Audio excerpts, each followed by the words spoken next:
अस्सलाम वालेकुम, a very good morning from new Pakistan. मैं हूं आपकी होस्ट हिना सलमान। व्यूअर्स, सबसे पहले हम बात करते हैं एशिया कप के हवाले से। और एशिया कप के सुपर 4 मरहले में पाकिस्तान ने दबाव के बावजूद शानदार कमबैक किया और श्रीलंका को 5 विकेटों से शिकस्त देकर टूर्नामेंट में अपनी पोजीशन बेहतर बना ली। अबू धाबी के शेख जायद स्टेडियम में खेले गए इस मैच में पाकिस्तानी बैटिंग लाइन इब्तिदा में मुश्किलात का शिकार नजर आई। 80 रन पर 5 विकेटें गिरने के बाद मैच तकरीबन श्रीलंका के हक में जाता दिखाई दे रहा था, लेकिन हुसैन तलत और मोहम्मद नवाज ने इंतहाई जिम्मेदाराना बल्लेबाजी करते हुए कहते हैं कि नाकाबिल शिकस्त शराकत कायम की और टीम को फतह से हमकिनार किया। हुसैन तलत को ऑलराउंडर परफॉर्मेंस के बाइस मैन ऑफ द मैच जो है वो करार दिया गया। दूसरी जानब श्रीलंका ने भी इब्तिदाई मुश्किलात के बावजूद कमिंडा मेंडिस की शानदार ने सेंचुरी की बदौलत एक काबिल दिफा स्कोर बोर्ड पर सजाया। पाकिस्तानी बॉलर्स खुसूसन शाहीन शाह आफरीदी और हारिस रऊफ ने अपनी बॉलिंग से श्रीलंकन बैटर्स पर दबाव जो है कायम रखा। अब सवाल यह है कि पाकिस्तान ने भारत से शिकस्त के बाद श्रीलंका के खिलाफ कामयाबी हासिल करके अपनी उम्मीदें तो बरकरार रखी हैं, लेकिन क्या अभी पाकिस्तान के फाइनल में पहुंचने का इम्कानात रोशन है? ये अगले मैचेस के नताइज पर किस हद तक मुख्तसर हैं और टीम के मजमूई कॉम्बिनेशन और बैटिंग लाइन की गैर मुस्तकिल मिजाजी किस हद तक खतरा बन सकती है? और क्योंकि कल का जो मैच था वो पाकिस्तानी शायकीन और क्रिकेट फैंस जो थे उनको कुछ उम्मीद नज़र नहीं आ रही थी, क्योंकि बार बार क्रिकेट गुरूज की तरफ से स्टेटमेंट भी आ रही थी कि पाकिस्तान पहली 5 टीमों से मैच तो अब जीत ही नहीं सकते, जो कि कहते हैं ना कि पाकिस्तान हमेशा से अनप्रिडिक्टेबल रहा है। अगर हम बैटिंग की ऊपर बात करें तो ओपनर्स जो थे वो हमारे बिल्कुल काम नहीं कर रहे थे, टेल एंडर्स जो थे वो बिल्कुल डगमगा रहे थे और मिडिल ऑर्डर जो है वो बिल्कुल जो है वो टीम को संभाला नहीं दे पा रहे थे। सारी सूरत हाल पे हम बात करेंगे और बात करने के लिए हमें ज्वाइन किया है हमारे स्पोर्ट्स एनालिस्ट अहमद कुरैशी ने। Hello Ahmed, how are you? I am good Hina, I hope you are good too. We are good too. और what a comeback by Pakistan team ने जो कमबैक किया है, क्या कहेंगे आप? I think in terms of win तो अच्छा कमबैक है, लेकिन जो परफॉर्मेंस है वो उसी तरह की है जिस तरह की पिछले कुछ अरसे से है पाकिस्तान क्रिकेट टीम की। 80 समथिंग पे आपके जब 5 आउट हो तो श्रीलंका की जगह अगर कोई और टीम होती तो वो आपको इस तरह से रिकवरी ना करने देती जिस तरह से रात को आपने कम बैक किया या रिकवरी की। लेकिन फिर भी आई think in terms of win Pakistan cricket team के लिए ये एक अच्छी जीत भी है और अच्छी परफॉर्मेंस भी है। अच्छा अहमद, ऐसी बात नहीं कि टैलेंट नहीं है टीम में, ऐसी बात नहीं कि कॉम्बिनेशन नहीं है, गेम प्लान नहीं है, मगर क्या मतलब है कि हमारी जो टीम है वो बड़ी टीमों के खिलाफ जो है दबाव का शिकार होती है या एकदम से कंफ्यूज हो जाती है? Because there is something going on. अगर कल हम जीत सकते हैं तो इससे पहले हम भारत के साथ भी मैच जीत सकते थे। देखिए, भारत और श्रीलंका में तो जमीन आसमान का फर्क है। इसी वजह से जो भारत है उसके खिलाफ आपने जब 10 ओवरों में 90 कर लिए थे, उसके बाद 10 से 14 ओवर तक जब आप थोड़े से ढीले पड़े तो उन्होंने आपको कम बैक नहीं करने दिया बैटिंग में।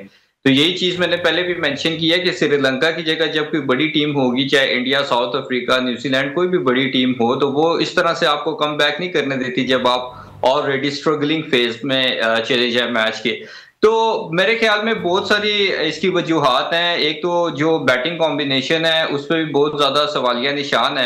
अब हमने हुसैन तलत को लेके आए हसन नवाज की जगह पे, हालांकि हुसैन तलत ठीक है आप उसको टीम में लेके आए, लेकिन उसका आना हसन नवाज की जगह पे नहीं बनता था। उसको आप वैसे खिलाते, लेकिन हसन नवाज को आप खिलाते सैम अयूब की जगह, क्योंकि सैम अयूब कंसिस्टेंटली उसको मौके मिल रहे हैं लेकिन he is unable to perform well. और आई थिंक कि अब तो उनकी जो सिचुएशन है टीम पे वो एक बोझ की तरह ही लगते हैं। हाँ बिल्कुल ऐसे ही। अच्छा, टॉप ऑर्डर बिल्कुल फेल हो गया है, ओपनर्स काम नहीं कर रहे और टीम का जो एक स्टार्ट होता है वो नहीं मिल पा रहा। क्या करना चाहिए अगले मैचेस में? देखिए, मेरे ख्याल में साहबजादा फरहान और फखर जमान को जिस तरह से उनका एक कॉम्बिनेशन बना हुआ है वो जबरदस्त है, उसको छेड़ने की जरूरत नहीं है। सैम अयूब को आपने बहुत ज्यादा मौके दे दिए हैं। इतने मौके मेरा नहीं ख्याल कि पाकिस्तान की क्रिकेट हिस्ट्री में किसी प्लेयर को मिले होंगे कंसिस्टेंटली फेल होने के बावजूद। उसकी जगह आप लेके आए हसन नवाज को, क्योंकि Hasan Nawaz top of the order ज्यादा अच्छा परफॉर्म करता है। पीएसएल में वो ओपन करता रहा है, पाकिस्तान टीम में लाके आपने उसको बिल्कुल लोअर मिडल ऑर्डर पे फेंक दिया नंबर पे तो आपने इसको रखा था। बिल्कुल। हसन नवाज को अगर आप सैम अयूब की जगह खिलाएं तो वो एक इम्पैक्टफुल प्लेयर साबित हो सकता है। बाकी जो आपकी टीम है वो आई थिंक सिमिलर कॉम्बिनेशन ही ठीक है, क्योंकि इसमें कुछ ज्यादा आप चेंजेस कर नहीं सकते, क्योंकि समटाइम जब आप ज्यादा चेंजेस करते हैं तो वो बैकफायर कर जाते हैं इस तरह के एक्सपेरिमेंट। सो आई थिंक ये जितने भी प्लेयर्स हैं इनमें कोई भी ऐसा प्लेयर नहीं है जो यंग हो, क्योंकि इन सबका इंटरनेशनल एक्सपोजर और एक्सपीरियंस इतना है कि इनको सीरियसली अपनी परफॉर्मेंसेस को लुक आफ्टर करना पड़ेगा और कोशिश करनी पड़ेगी कि फियरलेस क्रिकेट खेलें। देखें, हम ये बात करते हैं कि मैं पहले भी ये डिफरेंट शोज में बात कर चुका हूँ कि पाकिस्तान क्रिकेट टीम को इस वक्त इंटेंट और एग्रेशन का एक सबक पढ़ाया जा रहा है कि आपने इंटेंट के साथ, एग्रेशन के साथ क्रिकेट खेलनी है, लेकिन उसके साथ अकल की भी जरूरत है। किस बॉल पे आपने हिट करना है, किस बॉल को आपने रोकना है, ये भी सेंस होनी चाहिए। ये नहीं कि इंटेंट और एग्रेशन के नाम पे आप आंखें बंद करके हर शॉट मिड विकेट की तरफ खेल दें या उल्टी सीधी स्वीप शॉट्स मारनी शुरू कर दें बेतुकी, जिनका कोई सर पैर ही नहीं है। और जब ये स्वीप शॉट्स या रिवर्स स्वीप शॉट्स खेलते हैं और मैं इनको देखता हूँ जब उस पर ये फंसते हैं हमारे प्लेयर्स, तो मेरे माइंड में एक चीज आती है कि ये कितनी नेट प्रैक्टिस करते हैं या कितनी प्रैक्टिस करते हैं इन शॉट्स की जो ये एग्जीक्यूट कर रहे हैं। मैंने तो नहीं इनको देखा कि बहुत ज्यादा प्रैक्टिस करते हो। सो आई थिंक ये जो चीजें हैं इनको आपको फिक्स करना पड़ेगा। अब आपके पास गलती की कोई गुंजाइश नहीं है, क्योंकि बांग्लादेश के अगेंस्ट अगर आप मैच जीत भी जाते हैं तो मेरे ख्याल में फिर आपके पास एक गोल्डन अपॉर्चुनिटी होगी इंडिया के अगेंस्ट जो 2 मैच आप हारे हैं उनका बदला लेने के लिए। बिल्कुल ऐसा ही है। अच्छा, थोड़ी सी हम बात कर लेते हैं हुसैन तलत पे और मोहम्मद नवाज के ऊपर। उनकी जो शराकतदारी थी आपस में, उसने टीम को बहुत ज़बरदस्त किस्म का संभाला दिया है। आप क्या समझते हैं मिडिल ऑर्डर को कितनी और मजबूत होने की ज़रूरत है? देखें, हुसैन तलत को जब खिलाया गया था इंडिया के अगेंस्ट तो मेरे ख्याल में उसको हसन नवाज की जगह खिलाना थोड़ा सा गलत इस वजह से था कि हसन नवाज वहां पे शायद परफॉर्म कर जाता है इंडिया के अगेंस्ट, लेकिन एक अच्छी कॉल ली उस वक्त। तो खैर ये नहीं परफॉर्म कर सका हुसैन तलत, तो वो एक तरह से बैकफायर किया एक्सपेरिमेंट। लेकिन कल के मैच में उसने 2 विकेटें भी ली, नवाज के साथ पार्टनरशिप भी उसकी अच्छी खासी थी और इवेंचुअली वो उस पार्टनरशिप की वजह से पाकिस्तान जीता। तो आई थिंक वो इस वक्त अगर देखें तो हुसैन तलत फिर भी अब अपनी जगह एक तरह से जस्टिफाई करता है पाकिस्तान क्रिकेट टीम में। नवाज आई थिंक वो ऑन एंड ऑफ परफॉर्म करता रहा है, लेकिन अभी थोड़ी सी उसकी कंसिस्टेंसी इंप्रूव होती जा रही है, performance not with the bat but with the ball as well. तो आई थिंक नवाज की जो परफॉर्मेंसेस हैं वो उसकी अपनी जात के लिए भी बहुत ज्यादा जरूरी है, उसके साथ साथ ऑब्वियसली पाकिस्तान के लिए भी जरूरी है, क्योंकि नवाज को जब टीम में शामिल किया गया तो मुझ समेत बहुत सारे लोग ऐसे थे जो कह रहे थे कि विदाउट किसी परफॉर्मेंस, और एक्चुअली वो विदाउट किसी परफॉर्मेंस पाकिस्तान क्रिकेट टीम का हिस्सा बना, क्योंकि हम सब ये जानते हैं कि इस्लामाबाद यूनाइटेड के कोच हैं और नवाज भी is the part of Islamabad United, तो वो उसको थे और आए थे। तो लेकिन ये अच्छी बात है कि नवाज को अगर लाया गया, मौका दिया गया तो उसने परफॉर्म किया और जस्टिफाई किया अपनी पोजीशन को। अच्छा अहमद, हम कब इस चीज़ों से बाहर आ सकेंगे कि हमने जो है वो जो पर्ची सिस्टम है वो ख़त्म करना है? हमने माइक हसन को भी लेकर आए, माइक हसन ऑलराउंडर्स क्रिएट कर रहे हैं, एक नया इनिशिएटिव ले रहे हैं। लेट्स सी ये चीज़ हो पाए, आगे टीम जो है बेहतर हो पाए। लेकिन ये जो पर्ची सिस्टम है ये पाकिस्तान टीम में कब ख़त्म होगी? आप डोमेस्टिक खेलते नहीं हो, आप लड़के को फ़ौरन आप इंटरनेशनल मैच खिला देते हो। देखिए, सबसे पहले तो हमारा ये कॉन्सेप्ट ही गलत है कि हमें ऑलराउंडर्स चाहिए। ऑलराउंडर्स टीम में 1 या 2 या मैक्सिमम 3 होते हैं, बाकी आपके प्लेयर्स होते हैं स्पेशलिस्ट, या स्पेशलिस्ट बैट्समैन होते हैं या स्पेशलिस्ट बॉलर्स होते हैं। ये हमारे यहाँ ना नाड़ियों वाला काम है कि ये बैटिंग कर लेता है और साथ थोड़ी सी बॉलिंग कर लेता है, ये बॉलिंग कर लेता है साथ थोड़ी सी बैटिंग कर लेता है। ये थोड़ा थोड़ा कुछ होता, एक क्लैरिटी होती है, एक क्लियर गोल होता है कि ये बैट्समैन है, इसका काम है बैटिंग करना, ये बॉलर है, इसका काम है बॉलिंग करना। और 2 से 3 आपके ऑलराउंडर्स होते हैं जो बैटिंग भी कर लेते हैं अच्छी और बॉलिंग भी कर लेते हैं, और वो भी जेन्युइन ऑलराउंडर्स होते हैं, जैसे इंडिया के पास हार्दिक पांड्या या रविंद्र जडेजा। तो अनफॉर्चुनेटली ऑलराउंडर्स के नाम पे जो एक हमने तमाशा लगाया हुआ है कि अब देखें ना, सैम अयूब है, उससे बैटिंग नहीं हो रही, हम उसको बॉलिंग दे देते हैं। हाँ, बिल्कुल, बैटिंग से वो चला गया। यही काम हमने शादाब के साथ किया। शादाब अच्छी खासी बैटिंग करता था, उसको बॉलिंग करता था, वो बेसिकली बॉलर था, उसको हमने बैटिंग के चक्कर में डाला तो वो बॉलिंग से भी गया। यही काम हम सैम के साथ कर रहे हैं कि उसको हमने बॉलिंग के उसमें डाल के बैटिंग उसकी फारिग करा दी। तो ये क्लैरिटी आपको लानी पड़ेगी। स्पेशलिस्ट जो हैं वही क्रिकेट में चलते हैं। ये जो है ना नीम हकीम वाला काम नहीं होता कि थोड़ी सी बैटिंग कर लेते हैं। अच्छा अहमद, आपने पहले देखा होगा, पहले क्रिकेट टीम के अंदर हमारे टेल एंडर्स जो होते थे, बॉलर्स होते थे, वो बैट नहीं सही तरीके से पकड़ सकते थे। We have a lot of examples with us, but Shaheen Shah Afridi is batting well. पिछले जितने भी गेम्स में हमने देखा है, बॉलिंग उनकी चले ना चले पर बैटिंग चल रही है। क्या कहेंगे? मेरे ख्याल में शाहीन अफरीदी जिस तरह की बैटिंग कर रहा है वो तो आगा सलमान से भी बहुत बेहतर बैटिंग कर रहा है, और आई थिंक उसको प्रमोट करना चाहिए। आगा सलमान को चाहिए कि वो खुद नीचे आ जाए और शाहीन को ऊपर भेजे, क्योंकि देखिए T20 में आप ज्यादा जो बॉल्स हैं उनको जाया करना या डॉट करना अफोर्ड नहीं कर सकते। तो आगा सलमान अनफॉर्चुनेटली कुछ इसी तरह का कर रहे हैं। तो मेरे ख्याल में कि शाहीन को अपनी जिस तरह की वो बैटिंग कर रहा है, नो डाउट उसने पाकिस्तान को एक ओमान के खिलाफ भी अच्छा एक एंड प्रोवाइड किया, और इंडिया के खिलाफ भी बहुत अच्छा दिया। बिल्कुल बिल्कुल। अगर वो स्कोर ना करता तो शायद हम 100 भी ना कर सकते, बल्कि यकीनन ना कर सकते। तो लेकिन देखें, हमें शाहीन एज अ बैट्समैन से ज्यादा शाहीन एज अ बॉलर की जरूरत है। शाहीन एज अ बॉलर हमारे लिए मैच विनर है, शाहीन एज अ बैट्समैन हमारे लिए उस तरह से इम्पैक्टफुल साबित नहीं हो सकता, और वो हमने इंडिया के अगेंस्ट भी देख लिया। तो आई थिंक कि उसको अपना जो बॉलिंग है उस पर थोड़ा ज्यादा फोकस करना चाहिए। बाकी जो ओवरऑल हमारा इस वक्त टीम है, मेरे ख्याल में मैं ये बात पहले भी कह चुका हूं कि बाबर और रिजवान को पाकिस्तान क्रिकेट टीम से बाहर किया गया था इंटेंट और एग्रेशन के नाम पे, इस वजह से कि वो स्लो खेलते हैं, डॉट बॉल ज्यादा खेलते हैं, और इवेंचुअली पाकिस्तान 140-150 करता है और फिर हम मैचेस हार जाते हैं। तो बाबर रिजवान को बाहर करके सैम अयूब, साहबजादा फरहान, मोहम्मद हारिस, इन लोगों को इस वजह से लाया गया था कि ये लोग आएंगे तो चलो, जो बाबर रिजवान 35 बॉल में या 40 बॉल में 50 करते थे, ये हमें अगर 30-30 बॉलों में भी 50 करते हैं, 5 बॉल्स एक साइड से बचें, तो 10 बॉल्स में हम इवेंचुअली 20 से 25 मजीद ऐड कर सकते हैं टोटल। यानी हम 150 करते हैं तो हम 160-170 तक जाते हैं। तो मेरे ख्याल में यहाँ पे लाया। मगर आपको अहमद ये भी बता दें, पाकिस्तान वाहिद टीम है जिसका 50 से भी ऊपर एवरेज है डॉट बॉल्स का इस टूर्नामेंट के ऊपर। देखिए, सिर्फ 2022 से ऑनवर्ड स्ट्रगल करते आ रहे हैं, और डॉट बॉल्स की मुझे वजह समझ नहीं आती। या तो आपने मैच जीत लिए हो तो हम कहें कि चलो ठीक है, या हमारे बैट्समैन डॉट बॉल्स इस वजह से खेलते हो कि हमने थोड़ा सा पिच पे सेटल होना है, उसके बाद इनिंग्स को बिल्ड करना है, पार्टनरशिप्स लगानी है। लेकिन ना तो हम पार्टनरशिप्स लगा पा रहे हैं, ना इनिंग्स बिल्ड कर पा रहे हैं, डॉट बॉल्स खेल के बॉल जाया करके आउट भी हो रहे हैं। तो फिर इस चीज की समझ नहीं आती। तो मेरे ख्याल में हमें बड़ा सीरियसली इस चीज के ऊपर देखना पड़ेगा। और देखें, इंटेंट और रिग्रेशन का कि ये मतलब नहीं है इंटेंट और एग्रेशन का कि आप ब्रेनलेस क्रिकेट खेलें और आंखें बंद करके शॉट्स खेलें। बिल्कुल ऐसी। अच्छा अहमद, थोड़ी सी बॉलिंग के ऊपर बात करते हैं। पाकिस्तानी बॉलिंग ने कल जो है इब्तदाई ओवर्स में श्रीलंका को बहुत ज़्यादा प्रेशराइज किया और रखा भी, मगर डेथ ओवर्स में जो है रन्स बने। तो क्या कहेंगे बॉलिंग के ऊपर, अगर आप कमेंट करते हैं तो?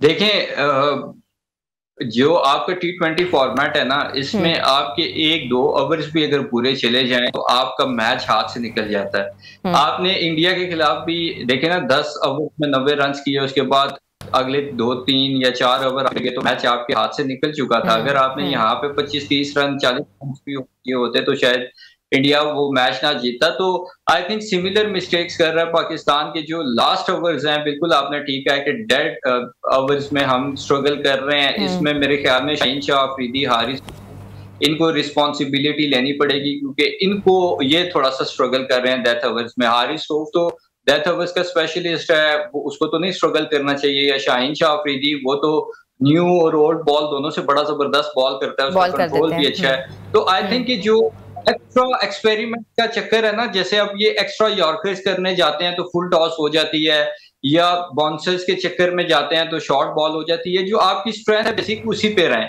आपको एक्स्ट्रा एक्सपेरिमेंट्स करने की जरूरत नहीं है। जब आप एक्स्ट्रा एक्सपेरिमेंट्स करते हैं तो फिर वो चीज आपके लिए बैकफायर करती है।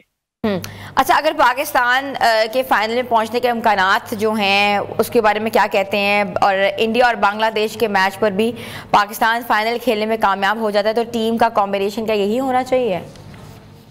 It's a quick question, we have less time. देखिए पहली बात तो ये है कि बांग्लादेश टीम को मैं बहुत ज्यादा इस वजह से नहीं ले रहा कि उन्होंने श्रीलंका को हराया है। हालांकि अगर इस पूरे टूर्नामेंट में आप देखें तो ऑलमोस्ट हर बंदा श्रीलंका को ज्यादा रेट कर रहा था, हाईली रेट कर रहा बांग्लादेश के कंपैरिजन में। तो बांग्लादेश ने श्रीलंका को आउट किया उस दिन और वो मैच जीते, तो मैं तो उनको बिल्कुल भी इजी ओपोनेंट के तौर पे नहीं देख रहा। आई थिंक कि पाकिस्तान स्ट्रगल कर सकता है बांग्लादेश के अगेंस्ट। कॉम्बिनेशन की जो आपने बात की है, मेरे ख्याल में एक तो आपको स्पेशलिस्ट स्पिनर और ऐड करना पड़ेगा। अब आपने सुफियान मुकीम को, क्योंकि यहाँ पे हमने देखा कि टर्न ज्यादा मिल रहा है और स्पिनर ज्यादा कामयाब हैं। सो अब आपने फहीम अशरफ को बाहर बिठाना है, हारिस रऊफ को बाहर बिठाना है या फिर हुसैन तलत को बिठाना है। It's up to the management of Pakistan cricket team. लेकिन मेरे ख्याल में बांग्लादेश के अगेंस्ट भी और इंडिया के अगेंस्ट भी इंशाल्लाह थैंक यू सो मच। हमारे साथ मौजूद थे हमारे स्पोर्ट्स एनालिस्ट अहमद कुरैशी, जो कि सजेस्ट कर रहे थे आगे आनी गेम्स में पाकिस्तान का कॉम्बिनेशन क्या होना चाहिए। ये भी कहा जा रहा है कि साइम अयूब की जगह हसन नवाज को मौका देना चाहिए, क्योंकि साइम अयूब ने जब भी मौका दिया है उन्होंने परफॉर्म नहीं किया।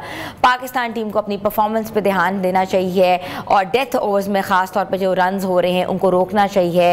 इसके साथ साथ ये भी कहा गया है कि स्पेशलाइज्ड जो चीज़ें हैं उसको बरकरार रखना चाहिए, ना कि हम बिल्कुल जो है वो ऑलराउंडिंग की तरफ जाएं। हर जो शोबे में स्पेशलाइज्ड बॉलर होना चाहिए, स्पेशलाइज्ड बैट्समैन होना चाहिए और मिडिल ऑर्डर को अच्छा काम करना चाहिए ताकि टीम को मुश्किल वक्त में संभाला दे सकें और रीढ़ की हड्डी साबित हो सकें। व्यूअर्स, छोटी सी ब्रेक पे जाना है, ब्रेक के बाद हम वापस आ रहे हैं, आप लोग हमारे साथ रहें। Welcome back viewers. आज मॉर्निंग शो में हम आपको ऐसी शख्सियत को खुशामदीद भी कह रहे हैं और मिलवा भी रहे हैं जो अपने अज़म और हौसले से ना सिर्फ समाज में खिदमत कर रही हैं बल्कि माहौल दोस्त कारोबार के ज़रिए एक नई सोच और मुस्बत तब्दीली की राह भी हमवार कर रही हैं। हमारे माशरे में आपने अक्सर देखा होगा कि ख्वाजा सरा कम्यूनिटी और बहुत सी ख़वातीन को माशी मुश्किलात का सामना करना पड़ रहा है। रोज़गार के मौके ना होने के बायस ये तबका ज़िंदगी की बुनियादी ज़रूरियात पूरी करने से भी मुश्किल और बर्दाश्त करते हैं, और ऐसे में सामने आई है एक शानदार पहली बाज़याफ्त। ये एक मुनफरिद सोशल एंटरप्रेन्योर है जो ना सिर्फ इन महरूम तबकात को इज्जत और वकार के साथ रोजगार फराम कर रहा है बल्कि हमारी टेक्सटाइल इंडस्ट्री के कहते हैं कि फजले को दोबारा काबिल इस्तेमाल बनाकर खूबसूरत और पायदार मसनूआत तैयार कर रहा है। इस अजीम काम के पीछे है मोहतरमा बुशरा अली खान, जो कि एक माहिर फैशन डिज़ाइनर होने के साथ साथ फाइनेंस और बिजनेस एडमिनिस्ट्रेशन में भी आला तालीम याफ्ता है और बहुत जहानत भी रखती हैं। उन्होंने अपनी तालीम और महारत को एक मकसद के साथ जोड़कर ये साबित किया है कि कारोबार सिर्फ मुनाफे के लिए नहीं बल्कि इंसानियत और समाज की बेहतरी के लिए भी किया जा सकता है। तो आज हम उनसे जानेंगे ये सफ़र कैसे शुरू हुआ, किन मुश्किलात का सामना करना पड़ा और ख़ास तौर पर उन्होंने ख्वाजा सराओं को क्यों चूज़ किया अपने इस कारोबार को आगे बढ़ाने के लिए। और मैं वेलकम करती हूँ बुशरा अली खान को। अस्सलाम वालेकुम। वालेकुम अस्सलाम। कैसी हैं बुशरा? अल्हम्दुलिल्लाह। बुशरा, इतना खूबसूरत काम, इतना नफीस काम, ये सब ख्वाजा सराओं ने किया है? जी बिल्कुल, ख्वाजा सरा और फीमेल्स जो अंडर प्रिविलेज फीमेल्स हैं। ठीक है, तो ये जो सोच थी, ये जो पैशन था, ये जो काविश थी, ये कैसे आपने इसको आगे बढ़ाया और कैसे आपके माइंड में आई? सच्ची बात है, मैंने कभी इसको प्लान नहीं किया था कि बाज़याब मैं प्लान करके कि मैंने ये करना है। ये मेरा ख्याल है अल्लाह मियाँ ने चूज़ किया होता है लोगों को कि आपने ये काम करना है। इसका ख्याल इस तरह आया कि मैं बाय प्रोफेशन बैंकर हूँ और मैं एंटरप्रेन्योरशिप पे और इवेंचुअली सोशल एंटरप्रेन्योर पे शिफ्ट हुई। तो कोई 4 इयर्स बैक मैं 2 चैलेंजेस को बहुत देखती थी। एक textile, being a fashion student, textile का वेस्ट मुझे बहुत नज़र आता था और मुझे बड़ी तकलीफ़ होती थी जब वो ट्रैश किया जाता था कि इससे और भी चीज़ें, प्लस ये आपकी इन्वायरमेंट और आपकी सेहत के लिए भी नहीं अच्छा। इनको डिकम्पोज होने में काफ़ी टाइम लगता है। और सेकेंडली जो कि जिसने मुझे ज़्यादा मोटिवेट किया towards this was the under privilege community ख्वाजा सरा। मैं अपनी यूनिवर्सिटी से जब घर जाती थी तो रास्ते में मुझे ये रोड साइड पर नज़र आते थे और मैं कई दफ़ा उन्हें पैसे देती थी और वो जो है नेक्स्ट डे फिर वहीं पर होते थे। तो एक दिन मैंने हिम्मत की और मैंने रुकी उनके पास और मैंने कहा आप कोई रिस्पेक्टेबल जॉब क्यों नहीं करते? तो वो लोग हंस पड़े और कहते आपको लगता है लोग हमें कोई रिस्पेक्टेबल जॉब देंगे? इसी तरह फाउंटेन हाउस में अपने रिसर्च के लिए गई यूनिवर्सिटी के अपने MBA के, और जब रिसर्च कंप्लीट हो गई तो एंड में मैंने एक ख्वाजा सर को कहा कि हम पिक्चर ले सकते हैं? तो उसने कहा लोग आते हैं, पिक्चर्स बनाते हैं और चले जाते हैं, लेकिन वापस कोई नहीं आता। उस दिन मेरे दिल में ख्याल है कि अल्लाह मियां ने अगर कभी मुझे मौका दिया तो मैं फाउंटेन हाउस से शुरू करूँगी और इस कम्युनिटी के लिए ज़रूर काम करेंगी। तो ये कम्युनिटी जो थी ये वाकई, क्योंकि हमें ये लगता है कि वाकई ये कुछ नहीं करना चाहती, या हमें ये भी लगता है कि ये सेल्फ क्रिएटेड लोग हैं। बहुत से ऐसे नोशंस हैं माशरे में जो कि दिए जाते हैं। आप इनके साथ काम कर रही हैं, आपने क्या फील किया, क्या इमोशंस हैं इस कम्युनिटी के और कैसा काम कर रहे हैं? मेरा ख्याल है ये इनके अंदर हमसे ज़्यादा सलाहियत है, और ये लोग, ये सच बात है कि इनको हमने ही मौके नहीं दिए, वरना अगर इनको मौका मिले तो ये आपके सामने देख रही हैं कितना खूबसूरत है। ये वो लोग थे जब मेरे पास आए थे, इनको सुई धागा भी नहीं ही इस्तेमाल करने आता। विद इन 12 डेज़ की ट्रेनिंग में उन्होंने ये सब खूबसूरत चीज़ें बनाना सीख ली। अच्छा, तो इस वक्त कितने लोग आपके साथ काम कर रहे हैं? ख्वाजा सरा कम्युनिटी के कितने लोग हैं, और कैसे आप उनको डील करती हैं? कैसे क्या डेली वेजेस पे हैं या पर वीक पे काम कर रहे हैं? और अब तो उनको अब बिल्कुल रोड के साइड पे खड़े होने की ज़रूरत भी नहीं होगी। मेरे पास 50+ मैं इस वक्त ट्रेन कर चुकी हूँ। अच्छा। जो कि आगे मूव ऑन भी कर चुके हैं किसी अच्छे ब्रांड्स में, और जो मेरे पास इस वक्त 20 हैं, और उनमें से फ़ीमेल्स भी हैं और जो कि एम्प्लॉयड है। मैं इनको ट्रेनिंग देती हूँ और फिर एम्प्लॉयमेंट भी देती हूँ। अच्छा, मुझे बताइएगा बुशरा, ये वेस्ट मटेरियल के ऊपर अगर बात की जाए, आपने ये सब चीज़ें जो हैं, अगर मैं दिखा सकती हूँ मेरा कैमरा, वेस्ट मटेरियल से बनाई हैं। ऐसा मटेरियल जो कि हम कतरे होती हैं वो फेंक देते हैं, या वो किसी गटर के अंदर होती हैं, या किसी को नाले को ब्लॉक करी होती हैं। तो आप ये कहाँ से इकट्ठा करती हैं और फिर कैसे इसको क्रिएट करती हैं? हमारा बिज़नेस मॉडल कुछ इस तरह है कि हम टेक्सटाइल वेस्ट को हम डिफरेंट इंडस्ट्रियल यूनिट्स जो कि हमें डिफरेंट ब्रांड्स देते हैं, जैस्मीन, लाइमलाइट, बियॉन्ड ईस्ट, ठीक है, और वो वहाँ से कलेक्ट करते हैं। ये हमारे यूनिट में आता है, प्रोडक्शन यूनिट में। वहाँ हम डिसाइड करते हैं क्योंकि छोटे बड़े पीसेज होते हैं, वहाँ पर हम अपनी टीम के साथ डिसाइड करते हैं, जिसमें ख्वाजा सरा भी होते हैं और वो अपना इनपुट भी देते हैं कि आप इस तरह कर लें।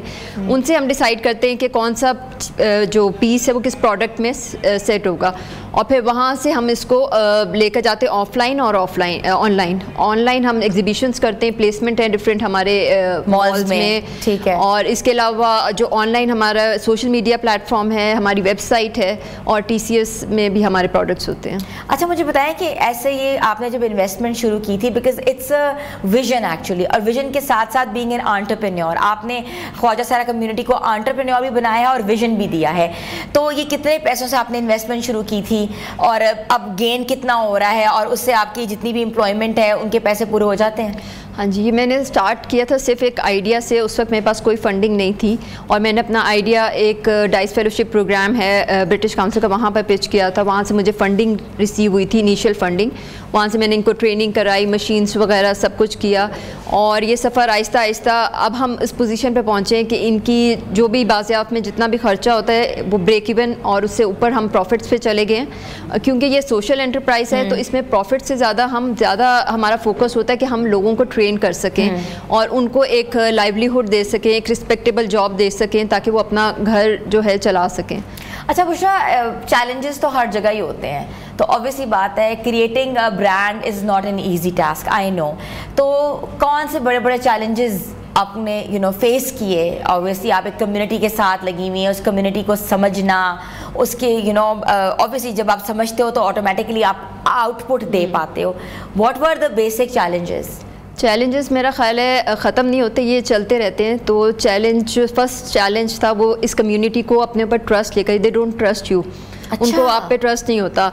इनको मैंने सारा इंटरव्यू किया, और फिर मैंने जब इनको ट्रेनिंग के लिए बुलाया तो फर्स्ट डे जब मैं ट्रेनिंग पे बैठी थी और मेरे साथ मेरी मैनेजर बैठी थी और हम बैठे हुए थे, और कोई भी नो वन शोड अप, वो लोग आए ही नहीं। उनको यकीन ही नहीं आया कि ये पॉसिबल हो सकता है कि हमें ट्रेनिंग भी दे रहे हैं और साथ ट्रेनिंग सिखाने के पैसे भी देंगे। देन आई कॉल्ड देम और उनसे बात हुई दोबारा, उनको मैंने कन्विंस किया, फिर वो आए।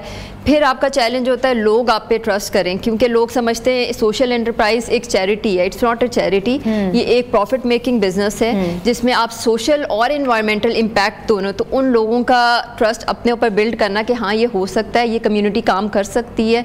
इसके अलावा लीगल जो चैलेंजेस हैं, क्योंकि पाकिस्तान में जो है सोशल एंटरप्राइज रजिस्टर नहीं होती, पूरी दुनिया में सोशल एंटरप्राइज रजिस्टर होती है। यहाँ पर या तो NGO या इसे as a profit making business आप रजिस्टर करते हैं, बीच में सोशल एंटरप्राइज कहीं पर रजिस्टर नहीं होती। तो ये सारे चैलेंजेस थे जिनको हमने क्रॉस किया और करते रहेंगे इंशाल्लाह। और कितने महीनों में ये ट्रेनिंग कंप्लीट हुई और कब उन्होंने फिर ये कब प्रोडक्ट मेकिंग में आ गए, कैसा क्या प्रोसेस? मुझे इन पे ज़्यादा मेहनत नहीं करनी पड़ी, सच्ची बात बताऊंगी कि मुझे नहीं करनी पड़ी। 12 डेज़ की ट्रेनिंग थी जो हमने इनिशियली इनको स्टेप कॉलेज में हमने करवाई थी, और उसके बाद we move to our production house. वहाँ पर हमने आहिस्ता आहिस्ता, मुझे अभी भी याद है जो हमारी फ़र्स्ट एग्जीबिशन थी, हम उसमें शायद इतने पैसे तो नहीं बना सके थे, बट जो स्माइल इनके चेहरे पे थी ना, जो पैसे इन्होंने खुद अपने रिस्क हलाल से कमाए थे, वो जो थी वो मेरे लिए बेस्ट पार्ट था। That's really you know awarding बहुत बड़ी बात होती है। अच्छा, ख़ास तौर पे आपने कहा कि ख़वातीन जो अंडर प्रिविलेज्ड हैं वो भी आपके पास हैं, तो कौन सी ऐसी ख़वातीन हैं जो कि आप आपके पास काम कर रही हैं? अंडर प्रिविलेज से क्या मुराद है? अंडर प्रिविलेज से मुराद है वो जिनको कोई अपॉर्चुनिटी नहीं मिलती। अब मैं आपको 2 एग्जांपल्स बताती हूँ। एक फ़ीमेल है जिसको सुन नहीं सकती थी, एंड जब वो मेरे पास आई तो मैंने देखा उसका काम इतना खूबसूरत काम है कि उसको मौका मिलना चाहिए, लेकिन क्योंकि उसके पास एक डिसेबिलिटी थी तो वो लोग उसको मौका नहीं देते। तो मैंने उनके फादर से बात की, उनको लेकर आई, she is now a team member, और इनमें से बहुत सारे प्रोडक्ट्स बनाए हुए। एक और फीमेल थी जिसकी एक आंख से उसको नज़र नहीं आता और दूसरी -26 थी, लेकिन उसका काम बहुत खूबसूरत था, उसको भी मैंने मौका दिया। और ये आप प्रोडक्ट्स आप देख रहे हैं, जो आप बैग आपके सामने पड़ा, ये उसी ने बनाया हुआ है। इट्स सो ब्यूटीफुल, इसमें पेंटिंग हुई हुई है, एम्बेलिशमेंट हुई हुई है। इस प्रोडक्ट में अगर हम देखते हैं, ये प्रोडक्ट है, इस प्रोडक्ट के अंदर मतलब कि अगर आए थे, आई थिंक मैं इसे उठा के दिखा देती हूँ, ये प्रोडक्ट है, इसके अंदर आपने ये जो कपड़ा है ये आपको रिसाइकल्ड मटेरियल है, तो ये आपने क्या क्या इसमें चीज़ें इस्तेमाल की हुई, क्या क्या यूज़ किया? इसमें आपने इसका दुपट्टा जो देखा होगा, इट्स अ वेस्ट मटीरियल, इससे बना हुआ है। इसके ऊपर एम्बेलिशमेंट हुई हुई है, पेंटिंग हुई हुई है, ये जो फेस वगैरह सारा इसका ये पेंट से बनाया गया है, और जो इसके हैंडल्स हैं that is also upcycle, basically waste material से बनाया गया। इसकी inner lining is all waste. अच्छा, मुझे बताइएगा कि मैंने एक चीज़ नोट की है, आपकी हर चीज़ में खातून है, खातून का या फेस है या एक्सप्रेशन है, इसकी ख़ास वजह क्या है? एक तो डिमांड भी है, फीमेल्स ओरिएंटेड प्रोडक्ट्स हैं हमारे ज़्यादा। हमारी टारगेट मार्केट जो है वो 15 से 40-50 ईयर्स की ख़वातीन है जो कि इको फ्रेंडली प्रोडक्ट्स पसंद करती हैं। और दूसरा, क्योंकि मैं एक फ़ीमेल ख़ुद भी हूँ और एक फ़ीमेल अंडर प्रिविलेज पे काम भी कर रही होती हूँ, हमारी 50% जो पॉपुलेशन है पाकिस्तान की वो फ़ीमेल्स हैं, और उनको बाहर लेकर आना तो बहुत ज़रूरी है ताकि हमारी इकॉनमी जो है वो ग्रो कर सके, स्ट्रॉन्ग हो सके। और बिल्कुल thank you so much Bushra. हमारे साथ मौजूद थी बुशरा अली ख़ान, जिनका ब्रांड उन्होंने बनाया है बाज़ियाब सोशल एंटरप्राइजेज़ हैं, और सारे आप प्रोडक्ट्स देख सकते हैं स्टूडियो में उनकी पड़ी हुई है। ये कोई एक नॉर्मल ब्रांड नहीं है, इस ब्रांड के पीछे एक पूरी थॉट है, और थॉट ये है कि ख्वाजा सराग कम्युनिटी के ऊपर जो है उन्होंने स्पेशल काम किया है। ना सिर्फ काम किया बल्कि ट्रेनिंग दी है, और ट्रेनिंग के ज़रिए आज जितनी भी प्रोडक्ट्स आप देख सकते हैं ये उन्हीं की कहते हैं कि मेहनत का नतीजा है, और उसी से ही वो कहते हैं ग्रो कर रही हैं, उन्हीं के लिए कमा रही हैं, और बाकायदा तौर पर जो भी प्रॉफिट गेन होता है वो सब डिस्ट्रीब्यूशन होती है अमंग द कम्युनिटी। तो कम्युनिटी अगर कम्युनिटी की हेल्प नहीं करेगी तो ऑब्वियसली बात है ये माशरा ग्रो नहीं करेगा। और कहते हैं ना कि एक विजन जो होता है वो ही माशरे की इक्कासी करता है। तो अप्रिशिएट करना चाहिए हम तमाम उन चीज़ों के ऊपर, उन तमाम सलाहियतों के ऊपर, और इस थॉट के ऊपर जो कि लोग जो हैं वो चेंज लाने के अंदर और चेंज लाने पर पेश हैं। तो great achievement and great initiative by great people. छोटी सी ब्रेक पर जा रहे हैं, ब्रेक के बाद हम वापस आ रहे हैं। आप देख रहे हैं new Pakistan. Welcome back viewers. कभी कभी बड़े ख्वाब छोटे गांव से जन्म लेते हैं और इन्हें ख्वाबों की तकमील इंसान को आसमान तक पहुंचा देती है। ये कहानी है चीन के सूबे हुनान के एक 18 साला नौजवान जेंग शेजी की। एक आम सा लड़का जो ना किसी बड़े शहर में पला बड़ा, ना किसी साइंसी लेबॉर्ट्री तक रसाई थी, लेकिन दिल में कुछ करने का जज्बा था। 14 साल की उम्र में इसने अपने वालिद के साथ एक रॉकेट लॉन्च की लाइव नशरियात देखी और बस वो लम्हा उसकी ज़िंदगी बदल गया। इस दिन से उसके ने तय कर लिया कि एक दिन वो भी जब आसमान को चीरने वाला रॉकेट बनाएगा। लेकिन नाजरीन, ख्वाब देखना आसान है, इन्हें हकीकत बनाना मुश्किल है। ज़ैंग के पास वसाइल नहीं थे, तजर्बा नहीं था, कोई उस्ताद नहीं था। फिर उसने किसका सहारा लिया? जी हाँ, इंटरनेट का। चीन में चलने वाला टिकटॉक का विजन दोन और इसके लिए उस्ताद बन गया। वीडियोस देखी, टोटके सीखे, असूल सीखे और हाथों को में हुनर जो है वो मिला। ज़ैंग ने अपनी बहन का पुराना लैपटॉप दोबारा काबिल इस्तेमाल बनाया, खाद से नाइट्रेट निकाला, किचन में चीनी और पानी मिलाकर ईंधन तैयार किया और पीवीसी पाइप और सीमेंट को इंजन बनाने के लिए इस्तेमाल किया। सोचें व्यूअर्स कि जहां लोग सिर्फ खिलौनों से खेलते हैं, ये लड़का अपने किचन को एक छोटी सी लेबॉर्ट्री बना चुका था। शुरू में तो सब कहते ना कि नाकामियां थी, बारिश में पहला तजुर्बा नाकाम हो गया, कई बार रॉकेट ज़मीन पर गिरा, लेकिन हिम्मत नहीं हारी। उसने 3D मॉडलिंग सीखी, डिज़ाइन सॉफ्टवेयर पर अबूर हासिल किया और एक पुराना 3D कहते हैं ना कि ख़रीद लिया। यानी सीखने का सफ़र भी खुद तय किया और आगे बढ़ने का रास्ता भी खुद बनाया। एक एक करके 100 से ज़्यादा तजुर्बे किए, 4 इकसाम के इंजन बनाए, कई सिग्नल्स कहते हैं स्टेज रॉकेट आजमाए और फिर एक दिन तारीख रकम हुई। ज़ैंग का वो स्टेज रॉकेट कामयाबी से 400 मीटर की बुलंदी तक पहुंचा। ये कामयाबी सिर्फ उसने नहीं ली बल्कि उसके गांव, उसके स्कूल में और उसके ख़ानदान ने भी वाकई इसको सेलिब्रेट किया। स्कूल ने 3,500 युआन की फंडिंग दी, तजुर्बात के लिए जगह दी, ख़ानदान ने भी इसे हौसला बढ़ाया और नतीजा ये निकला कि आज ज़ैंग को चीन के मसरूफ़ शेंगन एरोस्पेस यूनिवर्सिटी में दाखिला मिल गया है। उसका ख्वाब सिर्फ छोटे मॉडल नहीं बल्कि एक हकीकी रॉकेट डिज़ाइन करना है। एक दिन शायद यही लड़का कहते ना कि वो नाम बनाएगा जिस पर दुनिया फ़ख्र करेगी। तो व्यूअर्स, ये कहानी हमें ये सबक दिलाती है कि अगर लगन हो, वसाइल की कमी हो, रुकावट नहीं बनती। जहां हमने इंटरनेट को सिर्फ वक्त ज़ाया करने के लिए इस्तेमाल किया हुआ है और करते भी हैं, वहीं कोई दूसरा इसी इंटरनेट से सितारों को छूने का भी हुनर सीख लेता है। सोचने की ज़रूरत यह है कि हम अपने ख्वाबों को कहाँ ले जा रहे हैं। हम इंटरनेट को सिर्फ तफरीह के लिए इस्तेमाल करते हैं या फिर इसे कुछ अच्छा सीखना जो है वो हमारी ज़िंदगियों को तब्दील कर सकता है। तो यही हमने सीखा कि बहुत से लोग जो हैं उन्होंने यूट्यूब के ज़रिए सीख कर अपने अपने ब्रांड्स बना लिए हैं और बहुत फ़ायदा उठाया है। और अब जो सीखने का अमल है, किसी उस्ताद के पास जाना ज़रूरी नहीं है, किसी यूनिवर्सिटी में जाना ज़रूरी नहीं है, मगर अब तो हर चीज़ वर्चुअल यूनिवर्सिटी के ज़रिए या कहते हैं कि इंटरनेट और इंफॉर्मेशन के ज़रिए जो मिल रही है। जैसे जैसे तरक्की होती जा रही है, इंफॉर्मेशन टेक्नोलॉजी का दौर है, टेक्नोलॉजी बढ़ती जा रही है, उस तरह इंसान भी तरक्की कर रहा है और सीखने का अमल जो है वो सिर्फ इंटरनेट के ज़रिए और भी बहुत सी कहते हैं ना ऑनलाइन और AI के दौर में हम सीख सकते हैं और अब फ़ायदा उठा सकते हैं और अपने ख्वाबों की ताबीर कर सकते हैं, जिस तरह के इस बच्चे ने की। तो ये हमारे बच्चों के लिए और आगे आने वाली नस्लों के लिए भी कहते हैं ना कि एक बहुत इम्पॉर्टेंट सबक है कि सीखने का अमल जो है पैसे उससे दरकार नहीं चाहिए, फंडिंग नहीं चाहिए, पहले सलाहियत चाहिए। और सलाहियत का लोहा हम तभी मनवा सकते हैं जब हम इंफॉर्मेशन के बतौर सीखें और डिफरेंट वीडियोस देखें, डिफरेंट एक्सपेरिमेंट्स करें। और एक्सपेरिमेंटल जो एक पूरा बिहेवियर होता है, एक्सपेरिमेंटल का जो एक पूरा दौर होता है, वही एक सीखने का एक बहुत बड़ा अमल होता है।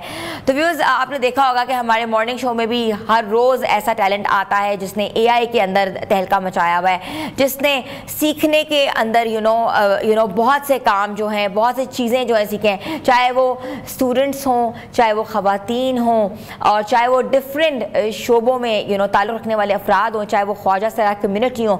ऐसी तमाम कम्युनिटीज़ को हम वेलकम करते हैं। और आप लोगों के अंदर भी कोई ऐसा टैलेंट है तो हमारे इनबॉक्स में जाके हमें ज़रूर बताइएगा, हम आपको अपने शो का हिस्सा भी बनाएंगे। छोटी सी ब्रेक पर जाना है, ब्रेक के बाद हम वापस आ रहे हैं। आप देख रहे हैं न्यू पाकिस्तान।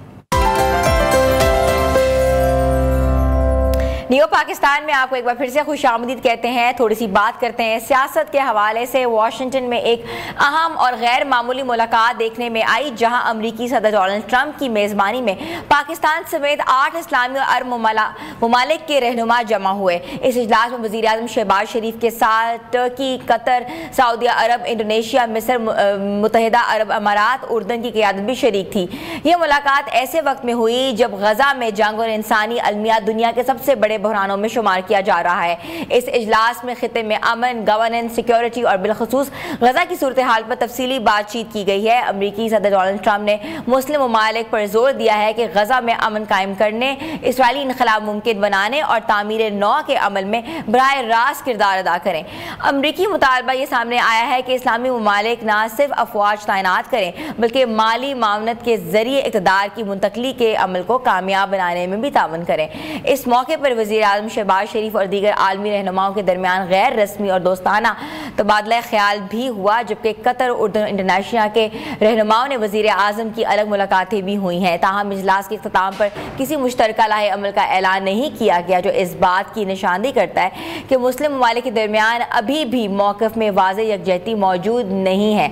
सवाल ये है कि क्या मुलाकात जो है महज एक अलामती कदम थी, या इसके नतीजे में वाकई खित्ते के लिए कोई वाज़ेह हिकमत अमली जो है सामने आएगी, और पाकिस्तान जैसे ममालिक की सफारती पोजीशन इस मौके पर किस तरह मौसर साबित हो सकती है। जबकि वज़ीर आज़म शहबाज शरीफ आज से अक़वाम मुत्तहिदा की जनरल असम्बली के 80वें इजलास के आला सतह के सेशन में पाकिस्तान के वक्त की क़यादत करेंगे, जहाँ वो आलमी बरादरी की तवज्जो गजा के संगीन बहरान की जानिब भी मबजूल कराते हुए फ़लस्तीनी अवाम की तकलीफ ख़त्म करने के लिए फैसलाकुन इक़दामात की अपील करेंगे। इस सारी सूरत हाल पर बात करेंगे और हमें ज्वाइन किया है सीनियर तज्ज़ियाकार उस्मान भट्टी ने, जो कि अमरीका में इस वक्त के साथ हैं। जी अस्सलाम वालेकुम। Thank you Hina. वालेकुम अस्सलाम। उस्मान, आप सबसे पहले मुझे ये बताएं कि इस मुलाकात को आप किस तनाजुर में देखते हैं? क्या ये एक अलामती कोशिश थी या इससे कोई अमली नतीजा भी है वो सामने आएगा? हिना, इस वक्त न्यूयॉर्क में अक़वाम मुत्तहिदा का, जिसे यूनाइटेड नेशन जनरल असम्बली का इजलास कहा जाता है, वो 80वां इजलास जो है वो हो रहा है। डोनाल्ड ट्रंप जो कि अमेरिकन प्रेसिडेंट हैं, आज उनकी स्पीच थी, उन्होंने स्पीच की और गज़ा के इशू पर भी उन्होंने जो है वो मौजू जो है वो ज़ेर बहस रहा।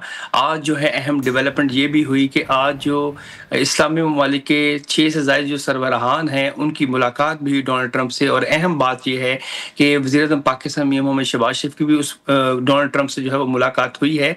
और अब जो वज़ीर-ए-आज़म पाकिस्तान की जो स्पीच है वो 26 जो सितंबर है, वो वज़ीर-ए-आज़म जो है वो स्पीच देंगे अक़वाम मुत्तहिदा के जो प्लेटफॉर्म है।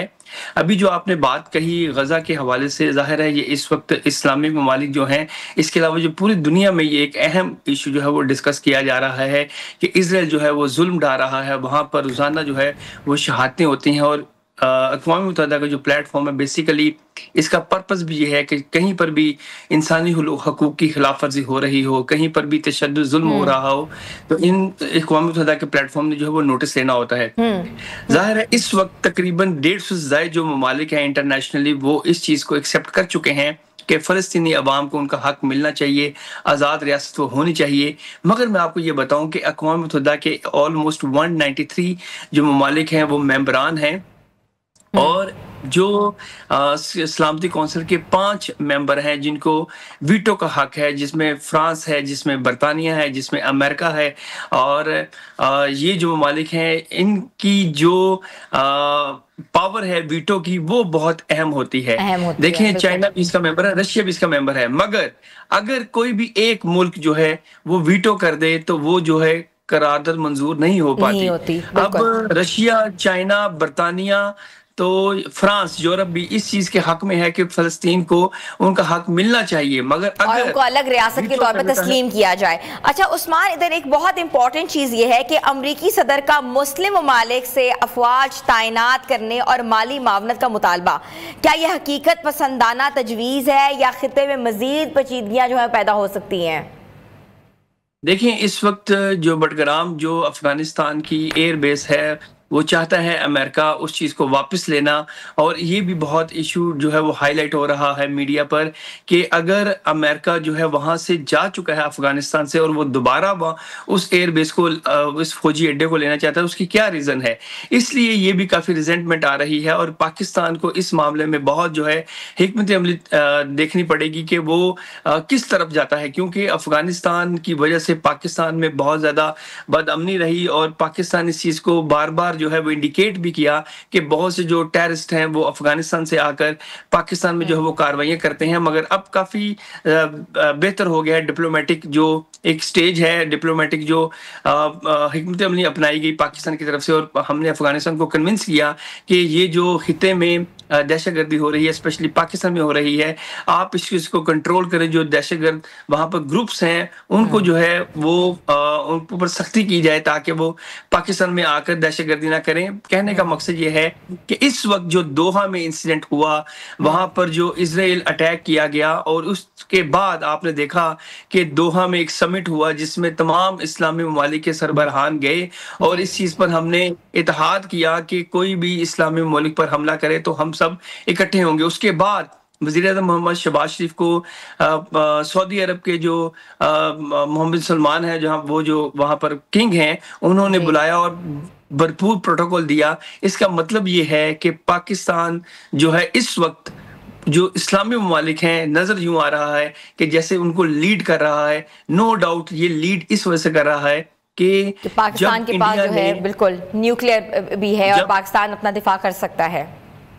जब इंडिया ने इजराइल की मामले से तमाम दिफाई टेक्नोलॉजी को इस्तेमाल करते हुए पाकिस्तान पर हमला किया, मगर पाकिस्तान ने उसका मुंह तोड़ जवाब दिया। इजराइल को भी समझ आ गई कि हमारे पास इतनी टेक्नोलॉजी है। इवन के रफाल जो तैयारे थे उसको भी पाकिस्तान ने गिराया। 6 के करीब जो है वो जंगी तैयारे जो है पाकिस्तान ने गिराए। तो इसका मकसद ये है, इसका मतलब ये है कि पाकिस्तान दुनिया के नक्शे पर उभर कर सामने आया कि पाकिस्तान जो है वो अपना दिफा करना जानता है। अच्छा उस्मान, इधर एक और बहुत इंपॉर्टेंट चीज़ है, I want to address that and ask you कि इजलास में मुश्तरका लाहे अमल का कोई ऐलान नहीं हुआ। क्या ये मुस्लिम दुनिया की तकसीम और मौक़िफ़ में इख्तिलाफ को जाहिर करता है? क्योंकि that's very important, there is nothing which come on the table. The question which you are asking to me, no doubt the platform UN, it's only address what's going on all over the country. Pakistan में जितने भी इस्लामी ममालिक हैं, हर मुल्क ने अपना अपना मौक़िफ़ देना है। कोलेक्टिवली जो ये अपना एलामिया जारी करेंगे ये अपने तौर पर तो कर सकते हैं, मगर इस प्लेटफॉर्म पर जो आकर यूनाइटेड नेशन का जो प्लेटफॉर्म है, इस पर हर मुल्क ने अपनी अपनी जो भी एक ओपिनियन है, हेड ऑफ स्टेट ने अपनी ओपिनियन देनी होती है कि उसके मुल्क में क्या हो रहा है या पूरी दुनिया में किन ममालिक में जुल्म हो रहा है। इसके अलावा जो यूनाइटेड नेशन है जिसको क़याम का मकसद ये था, ये सेकेंड वर्ल्ड वॉर के बाद जो बनाया गया, इसका मकसद ये था कि आपने जो है इस ह्यूमन राइट्स के इशू हो, क्लाइमेट्स के रिलेटेड इशू हो, फूड से रिलेटेड इशू हो, उन लोगों जिन जिन हेड ऑफ स्टेट्स ने यहाँ पर आके स्पीच करनी है ये अपने मुल्क के आकर यहाँ पर मसाइल बताएंगे। और नो डाउट गजा और फ़लस्तीन और इसके अलावा जो कश्मीर में जुल्म होते रहे उस पर मुमकिन है कि मियां मोहम्मद शहबाज शरीफ जो है वज़ीर-ए-आज़म पाकिस्तान, वो आकर चीज़ों को हाईलाइट करेंगे। लास्ट ईयर भी जब यूनाइटेड नेशन में स्पीच की उसको काफ़ी सराहा गया। इसके अलावा जब मैं आपको थोड़ा सा ये भी बताऊं कि वज़ीर-ए-आज़म पाकिस्तान जो है वो अमेरिका आने से पहले लंदन में रुके थे और वहाँ पर ओवरसीज जो पाकिस्तानी हैं उन्होंने काफ़ी भरपूर जो है उनका इस्तकबाल किया। और जो वज़ीर-ए-आज़म होता है ये किसी पार्टी का तो होता नहीं, ये पूरे मुल्क का वज़ीर-ए-आज़म होता है। और मियां मोहम्मद शहबाज शरीफ ने जब यहाँ पर भी आके कुछ कम्युनिटी से और पार्टी के लीडरान से मुलाकात की तो उन्होंने यही कहा कि मेरा मकसद ये है कि पाकिस्तान को कामयाबी मिले, वहाँ की इकोनॉमी स्ट्रांग हो। और उन्होंने इस चीज़ पर फोकस किया कि मैं बड़ा शुक्रगुजार हूँ कि आप लोग जो है वो रेमिटेंस भेजते हैं, अपने मुल्क को स्ट्रांग करते हैं। और उन्होंने ये भी बात कही कि मैं जो फ़लस्तीन का इशू है, इसके अलावा कश्मीर का इशू है, उसको ज़रूर जो है वो अपनी स्पीच में जो है वो गुफ्तगू करूँगा। तो काफ़ी ज़्यादा यहाँ पर भी अमेरिकन कम्युनिटी जो है वो पाकिस्तान के वज़ीर-ए-आज़म की एफर्ट्स को सराहा। इसके अलावा उन्होंने ये भी बताया कि पाकिस्तान में जो है वो महंगाई कहाँ पर 34 डिजिट्स पर थी, अब सिंगल डिजिट में आ गई है। बैंक का इंटरेस्ट रेट जो है वो 22% था, अब 11% पे आ गया है। स्टॉक एक्सचेंज जो है वो पहले से बेहतर हो गई है। तो इसके अलावा ये जब ये चीज़ें आप डिस्कस करते हैं आके अपने मुल्क की, तो यहाँ पर जो लोग हैं वो उस चीज़ को पसंद करते हैं कि बाकी हमारे मुल्क में बेहतरी आ रही है, सफारती सतह हो, दिफाई सतह हो, मुआशी सतह हो। तो ये चीज़ें जब आप अपनी एफर्ट से बेहतर करते हैं तो आपके जो ओवरसीज स्पेशली किसी भी मुल्क में हो, 6 लाख के करीब ऑलमोस्ट यहाँ पर पाकिस्तानी अमेरिका में मौजूद हैं, तो वो लोग काफी अप्रिशिएट कर रहे हैं। लोग जो है वो भरपूर तरीके से उनको वेलकम किया और मुमकिन है, एक्सपेक्टेड है। जी जी जी उस्मान जी, एक्सपेक्टेड है हिना के वज़ीर-ए-आज़म शहबाज शरीफ की जो है वो मुलाकात हो डोनाल्ड ट्रंप से, जो अमेरिकन प्रेसिडेंट हैं।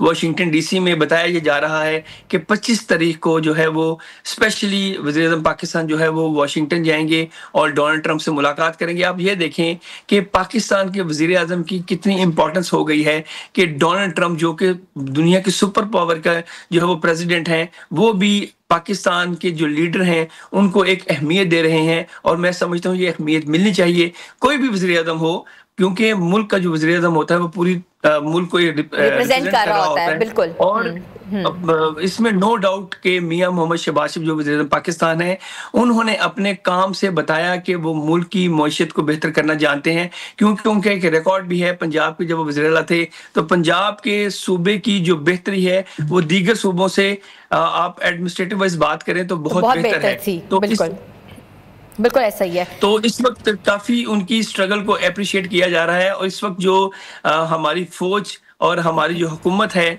उन्होंने पाकिस्तान को जो है वो बड़े अच्छे एक अपनी प्लेसमेंट की है दुनिया के नक्शे पर। जी अच्छा, आपके ख्याल में पाकिस्तान का किरदार क्या होना चाहिए? क्या पाकिस्तान बराह रास्त गजा की तामीर नौ और अमन फोर्सेस में शामिल हो सकता है? That's even very important.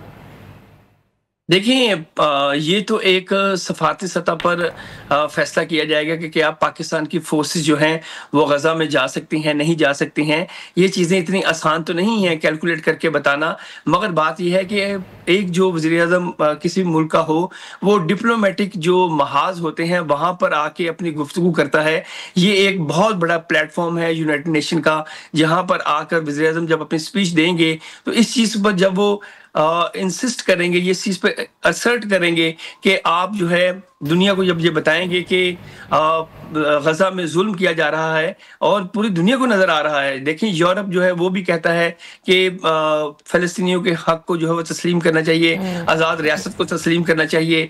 इसके अलावा बरतानिया ये भी कह रहा है और दीगर रशिया, चाइना, सऊदी अरब, मतलब कि तमाम दुनिया जो है ज़्यादातर 150 से जो ज़ायद ममालिक हैं वो इस चीज़ पर यकीन है उनको और वो इस चीज़ को मानते हैं कि फ़लस्तीन पर जुल्म हो रहा है।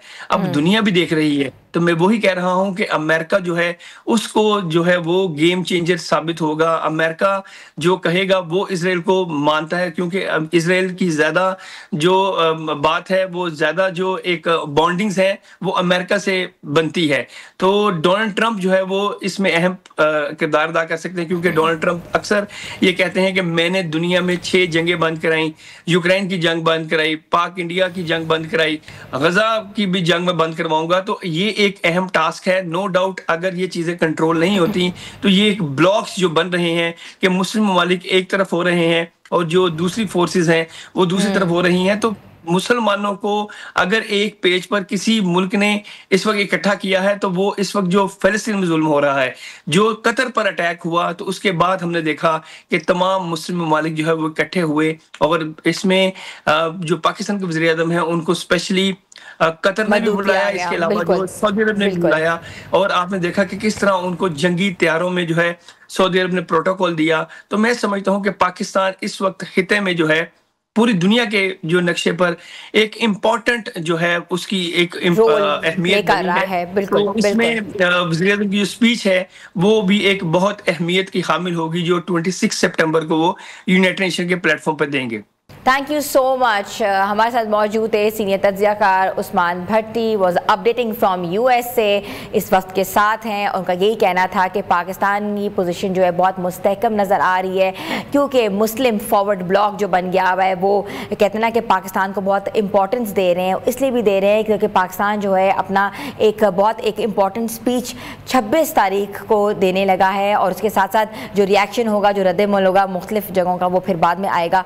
मगर ये कामयाबी है पाकिस्तान की सफारती सतह पे, कामयाबी पाकिस्तान की डिप्लोमेटिक सतह पे, माशी सतह पे और इकनॉमिकल सतह पे कि पाकिस्तान जो है अल्लाह ताला इसको दिन दुगनी रात चुगनी तरक्की दे, और पाकिस्तान के जो लोग हैं अवाम वो सरखुरू हों कि वो पाकिस्तानी हैं। छोटी सी ब्रेक पे जा रहे हैं, ब्रेक के बाद हम वापस आ रहे हैं। आप देख रहे हैं न्यू पाकिस्तान।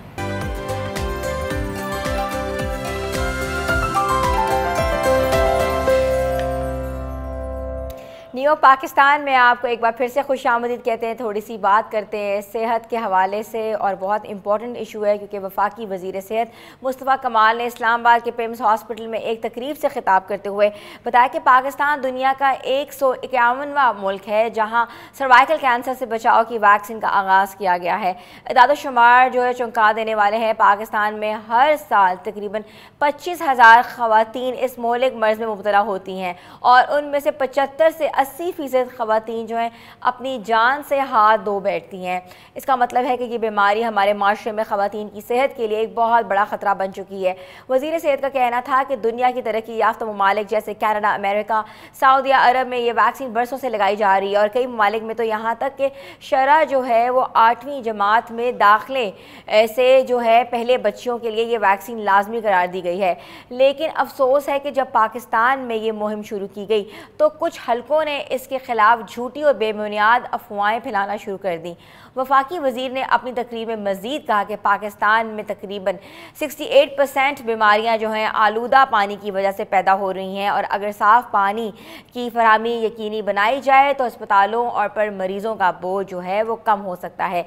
ये तमाम हक़ाइक़ इस संगीन सवाल खड़ा करते हैं कि क्या हम इलाज पर तवज्जो देने की बजाय बीमारियों से बचाव पर ज़्यादा फोकस कर रहे हैं, और क्या सर्वाइकल कैंसर की वैक्सीन हमारी बच्चियों को एक मोहलिक मर्ज़ से महफूज बनाने के लिए वाकई इतनी ही ज़्यादा ज़रूरी है और दुनिया के दीगर ममालिक में समझी जाती है, जैसा कि अगर हम पाकिस्तान में जो वे लगवा रहे हैं। इसीलिए आज हम इस सेगमेंट को बहुत वर्सेटाइल किस्म के बारे में बताएंगे, और बताएंगे कि ये वैक्सीनेशन जो है ये क्यों लगवानी चाहिए, और जितनी अफवाहें जो हैं फैलाई जा रही हैं इसकी असल हकीकत क्या है। तो हमारे साथ मौजूद है मारूफ साइटोपैथोलॉजिस्ट डॉक्टर अरीबा अतीक, जो हमें UK से ज्वाइन कर रही हैं। जी अस्सलाम वालेकुम डॉक्टर साहिबा। वालेकुम अस्सलाम। डॉक्टर साहिबा, पूरा टक्स तो मैंने आपको दे दिया है, क्या सिचुएशन है पाकिस्तान में।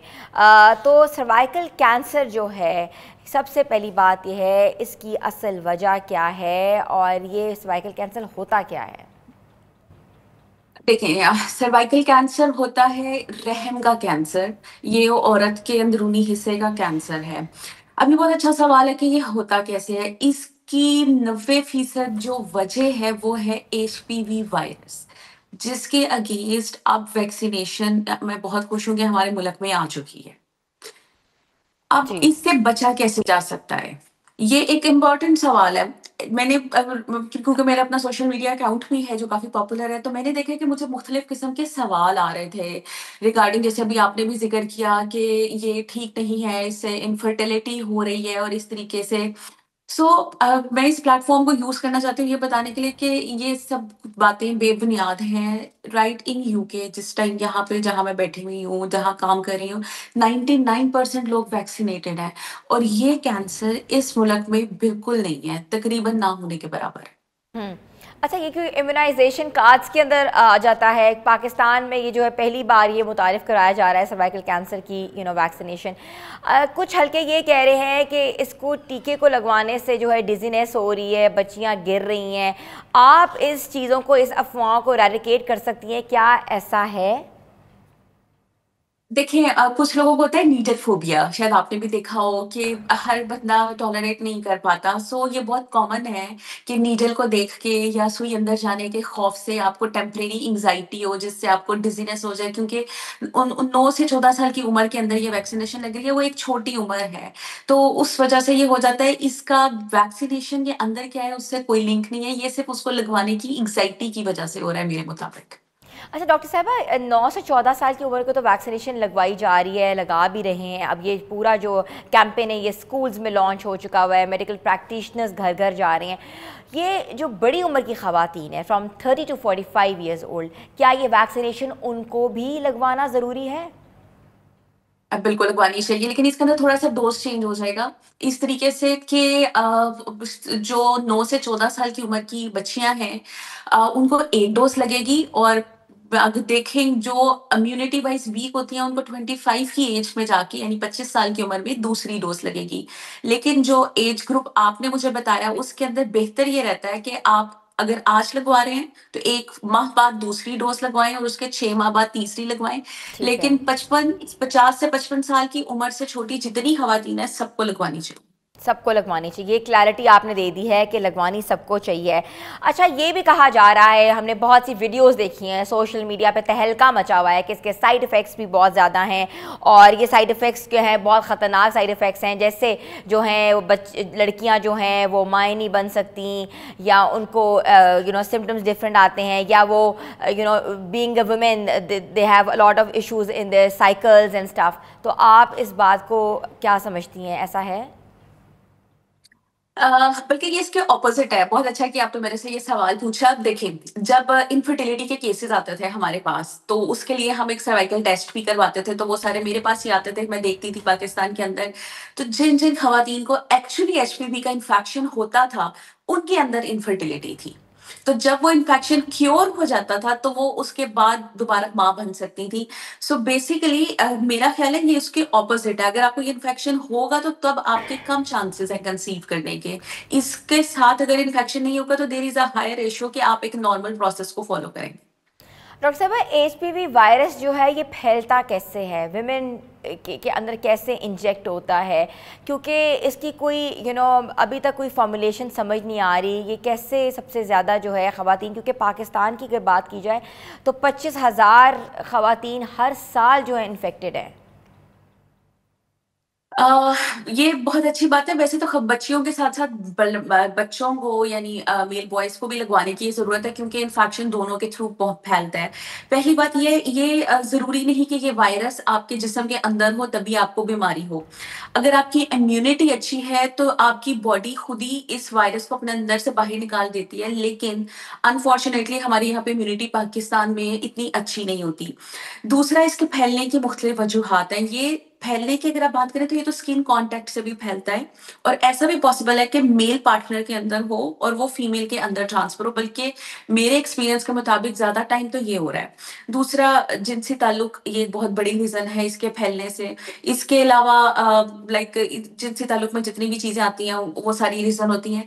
लेकिन पॉइंट ये है कि आपकी बॉडी के को ये रिएक्ट कब करती है, वो उस वक्त करती है जब आपकी इम्यूनिटी नहीं होती, या आपके अंदर इतनी एंटीबॉडीज नहीं है कि वो इस वायरस से लड़ सकें। तो बेसिकली इसका कॉन्सेप्ट आप लोग समझे, वो ये है कि आपकी बॉडी को ऑलरेडी तैयार किया जा रहा है कि अगर ये वायरस आपके जिस्म में आता है, तो आपकी जिस्म उससे खुद ही लड़ ले और ये इन्फेक्शन ना हो, क्योंकि यही इन्फेक्शन आगे जाके कैंसर बनता है। अच्छा डॉक्टर साहब, ये मुझे बताइएगा कि ये भी कहा जाता है जो ख़वातीन ज़्यादा बच्चे पैदा करती हैं तो वो भी एचपीवी वायरस से इन्फेक्ट हो जाती हैं, क्योंकि बहुत ज़्यादा बर्थ होती है जिसमें 3, 4, 5 बच्चे शामिल हैं। क्या ये बात दुरुस्त है? देखिए, मेरा ख्याल है ये दुरुस्त हो जाती है, उसकी एक रीज़न है। जिस चीज़ को हमेशा बहुत ज़्यादा आजकल अंडररेट किया गया है, बल्कि मैं कहती हूँ हमेशा से अंडररेट किया गया है, वो ये है कि कभी हमने ये समझा ही नहीं कि एक औरत जब एक बच्चा पैदा करती है, तो उसके जिस्म से कितना जाता है। अगर आप मुझे मेडिकल साइंस के मुताबिक पूछें, तो मैं ये कहूँगी कि एक बच्चा पैदा करना इक्वल है इस चीज़ के कि आपकी बॉडी एक पूरे कैंसर से रिकवर हुई है। सो एक औरत जो 3 से 4 बच्चे पैदा कर रही है, आप ये देखिए कि उसका जिस्म कितनी दफ़ा उस चीज़ से गुज़र रहा है, वो हम्म। कितनी वीक हो गई है। और फिर पाकिस्तान के अंदर ना तो मल्टी मल्टीविटामिन लिए जा रहे हैं। कोई कॉन्सेप्ट ही नहीं है, ना डाइट अच्छी है। पॉवर्टी की यानी गुर्बत की वजह से हमारे खानों में भी कुछ ऐसा खास नहीं है, मतलब गोश्त नहीं मिल रहा, एचबी की कमी है, फिर पीरियड्स की वजह से खवातीन इतना ज्यादा ब्लड लूज कर लेती हैं, तो ओवरऑल इम्यूनिटी बहुत कम है। सो एक औरत जितनी कमजोर है अंदरूनी तौर पे, उतने ज्यादा चांसेस हैं उसे एचपीवी इन्फेक्शन होने के। ठीक है डॉक्टर साहिबा, ये भी बताइएगा कि जो ख़वातीन सेल्फ केयर के ऊपर हैं, वो टेस्ट कराना चाहती हैं, तो कौन सा ऐसा टेस्ट है जो उनको कराना चाहिए, ना कि वो 4th स्टेज पे पहुंच जाएं और बाद में मेडिकल प्रैक्टिशनर्स के पास भागें? हाँ जी, बिल्कुल, इसका स्क्रीनिंग टेस्ट है जिसको हम एलबीसी पाकिस्तान के अंदर मौजूद है। ये आपके सरकारी सारी अस्पतालों में भी है और प्राइवेट में भी है। आप बस गायनेकोलॉजिस्ट को जाएं और उनको कहें कि हम पैप स्मीयर कराना चाह रहे हैं। पेप स्मेयर कराना चाह रहे हैं, तो उससे जो है रूल आउट हो जाता है सर्वाइकल जी। कैंसर। अच्छा, ये भी बताइएगा कि ये टेस्ट ज़रूरी है कि जिनको कोई प्रॉब्लम हो वही करवाएं, कि ये हर खातून को कुछ महीनों के बाद कराना चाहिए? इसका बल्कि ये शेड्यूल होता है पूरा। इसके लिए 31 की उम्र के बाद, यानी 31 साल की उम्र के बाद आप पहली दफा ये टेस्ट कराएं, और अगर आपका टेस्ट नेगेटिव आता है तो हर 5 साल बाद करवाएं। इंतजार मत करें कि आपको अलामात आए और उसके बाद आप ये टेस्ट करें। ठीक है, यह है बहुत एक इम्पॉर्टेंट चीज़ मैं पूछना चाह रही हूँ, क्योंकि ऑब्वियसली हम पूरा अवेयरनेस प्रोग्राम कर रहे हैं सर्वाइकल कैंसर के ऊपर, और हर दूसरे प्रोग्राम में हम इसको शामिल कर रहे हैं। इसकी अलामात कौन सी होती हैं? How can a women rule out के उनको सर्वाइकल कैंसर अल्लाह ना करे है, या वो इस प्रोसीजर में है, या अल्लाह ना करे हो सकता है? क्या अलामात हो सकती हैं? अनफॉर्चुनेटली इसकी अलामत तीसरी या चौथी स्टेज के अंदर जाके आती हैं। पहली या दूसरी स्टेज के अंदर it's like a silent killer. ये एक साइलेंट किलर की तरह कि ये बन रहा होता है और ये बताता नहीं है। और ये सब कैंसर्स के साथ ही ऐसे है, पर इसके साथ तो ये थोड़ा ज्यादा मसला है कि जब तक ये 3rd या 4th स्टेज में नहीं पहुंच जाता, इसका पता नहीं चलता। 3rd और 4th स्टेज पे जो अलामत आती हैं उसके अंदर खून पड़ना, बहुत ज्यादा पानी पड़ना, इरिटेशन, स्मेल आना, या समटाइम्स कुछ लोगों का मैंने देखा है कि वो कहते हैं कि कोई चीज अंदर से बाहर आ रही है। तो ये सारी अलामत है जो इस कैंसर की होती। ठीक है डॉक्टर रीबा। और मुझे ये भी बताइएगा कि ये जो वैक्सीनेशन की पूरी ड्राइव हो रही है, ये वैक्सीनेशन जो है, आपको लगता है कि जो मैंने जिसके पहले पूछा है कि 2-4 केसेस अभी रिसेंटली हुए हैं जिसे कह रहे हैं कि बच्चों को डिजीनेस हो गई है, तो हम आपसे बार बार पूछना चाह रहे हैं कि इससे कोई ऐसी चीज़ तो नहीं होती कि डिजीनेस आ रही है, या बच्ची गिर पड़े, या अल्लाह माफ़ करे बेहोश हो जाए? नहीं, नहीं, ऐसा कुछ भी नहीं है। बल्कि आपकी बात से मुझे अपना एक इंसिडेंट याद आ गया कि जब मेरा मेडिकल का फर्स्ट ईयर था और पहली दफ़ा वो हमें ब्लड ड्रॉ करना सिखा रहे थे, तो जैसे ही वो इंजेक्शन की उन्होंने नीडल खोली, तो उस नीडल को देख के मेरी क्लास के 2 लड़कियाँ और 1 लड़का वो गिर गए। तो ये एक नीडल एंग्ज़ायटी है जो उस उम्र के अंदर होती है, इसका उससे लिंक नहीं है। ठीक है। और डॉक्टर साहब, ये भी बताइएगा कि व्यूअर्स को आप क्या पैगाम देना चाहती हैं कि अपनी बेटियों और ख़वातीन को इस बीमारी से बचाने के लिए वो क्या क्या इकदाम करें? और please it's a awareness message. और जो झूठा प्रोपेगेंडा जो चल रहा है सोशल मीडिया पे, उससे कैसे बच सकते हैं? देखिए, हम अब एक मॉडर्न एज के अंदर आ रहे हैं आहिस्ता-आहिस्ता, और मुझे लगता है कि वक़्त के साथ-साथ बदल जाना सबसे ज़्यादा ज़रूरी होता है। हमारे मुल्क के अंदर वो ये चीज़ जो वैक्सीनेशन आ रही है, अगर मैं आपको ये बताऊँ कि अब ये डोज़ेज़ अगर ख़त्म हो गई और अगर बाद में आपने प्राइवेटली लगवाना चाहिए, तो ये 1 डोज़ 80,000 रुपए की है, ठीक है? अस्सी तो ये हज़ार रुपये बहुत की एक अच्छा डोज़ है? यस, क्योंकि ओके। मैं बहुत अरसे से कोशिश कर रही थी मंगवाने की, मुझे लेकिन होता ये है कि जब तक एक पूरा आपका पूल नहीं होता, लाइक 30% एग्री नहीं कर रहे, तो तब तक वो जो आप कह लें कि वो इम्पोर्ट आती नहीं है बाहर से। तो मैं लोगों को कन्विंस करती थी, तब अभी ये सरकार की तरफ से ये शुरू नहीं हुआ था, और मुझसे 30 नहीं पूरे हो रहे थे, क्योंकि जब जब मैं लोगों को कन्विंस करती थी और वो कहते थे कि वो कॉस्ट पूछते थे, तो मैं उनको कहती थी कि 80,000 की एक डोज है। सो ये एक बहुत गोल्डन चांस है, प्लीज प्लीज प्लीज लगवा लें, क्योंकि अदरवाइज फिर बाद में जब लग चुकी होगी, ये खत्म हो जाएगी, फिर आप लोग मंगवाएंगे, तो इट्स नॉट मतलब ये इसके WHO, यूनिसेफ एंड गीवा, ये 3 ऑर्गेनाइजेशन है जो कि पाकिस्तान को स्पॉन्सर कर रही हैं। तो ये बहुत लाइक आपको फ्री मिल रही है, वरना बाद में privately it would be very expensive. और ये लगवा लें, इसका नुकसान कुछ नहीं है लेकिन इसका फ़ायदा ही होगा। लेकिन अगर आपने नहीं लगवाया होगा, जैसे मुझे याद है कि जब पोलियो स्टार्ट हुआ था तब ये सब कुछ होता था, और फिर लेटर इन माय लाइफ मैंने लोगों को देखा है कि मेरी ही एज ग्रुप के जिन्होंने नहीं लगवाया था और फिर उनको पोलियो होगा, और मैं उनकी जब ज़िंदगी देखती हूँ तो मुझे दुःख होता है। एंड कोई यही ऐसा उस टाइम पे भी प्रोपेगेंडा था कि इनफर्टिलिटी हो जाएगी, ये हो जाएगी, लेकिन वो बच्ची या वो बच्चा जिसको नहीं लगा था उसने पूरी ज़िंदगी सफ़र किया इस चीज़ से।